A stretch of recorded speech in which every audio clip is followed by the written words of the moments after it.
Hi friends, இன்றைக்கி சிறகடிக்க ஆசை பார்க்குறதுக்கு முன்னாடி சேனலை சப்ஸ்கிரைப் பண்ணிக்கோங்க, வீடியோ லைக் பண்ணிக்கோங்க. வாங்க வீடியோக்குள்ளே போகலாம். என்ன நடக்குதுன்னு பார்த்தீங்கன்னா, ரோஹிணி வந்து தப்பாக புரிஞ்சுக்கிட்டு ஷோரூம் போன இடத்துல மாயா சொல்கிறாங்க, மனோஜ் வீட்டில் கல்யாணம், அதனால் கல்யாணத்துக்கு போயிட்டாரு, அதனால் 2 நாளைக்கு கடைக்கு வரமாட்டாருன்னு சொல்லிட்டாங்க. ரோஹிணிகிட்ட முழுசாக சொல்லுமுன்னா பிடுங்கி அடித்து ஓடியே போயிட்டாங்க ரோஹிணி.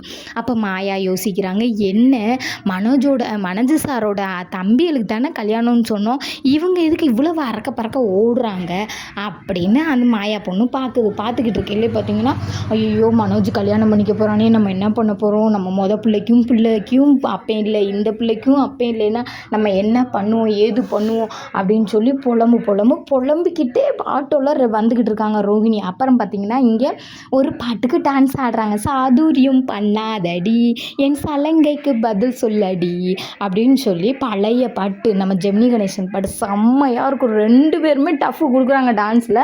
அப்புறம் பார்த்திங்கன்னா, அவங்க அப்பா கூப்பிட்டு அந்த படத்தில் வந்து பீஸ் கட்டையை பிடுங்கினதுக்கப்புறம் தாண்டா அமைதியாக இருப்பாங்க, அதே மாதிரி பீஸ் கட்டையை பிடுங்கடான்றாங்க. பீஸ் கட்டையும் பிடுங்கிடுறாங்க.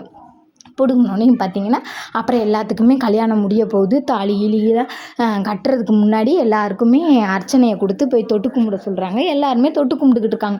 பார்த்திங்கன்னா, விட்டுன்னு ஓட்டியே வந்து ரோஹிணி வந்து தாலி கட்டாதீங்க நிறுத்துங்க அப்படின்னு கத்துறாங்க ரோஹிணி, யாருக்கு தாலி கட்டுறாங்கன்றதே தெரியாமல். அப்புறம் பார்த்திங்கன்னா, மனோஜ் வர்றாரு. மனோஜ் சட்டையை பிடிச்சி, என்னை விட்டுட்டு நீ யாரடா கல்யாணம் முடிக்க போகிற, உன்னை யாரையும் நான் கல்யாணம் முடிக்க விட மாட்டேன்டா, யாரடா கல்யாணம் முடிக்கிற அப்படின்னு சொல்லி கதறாங்க.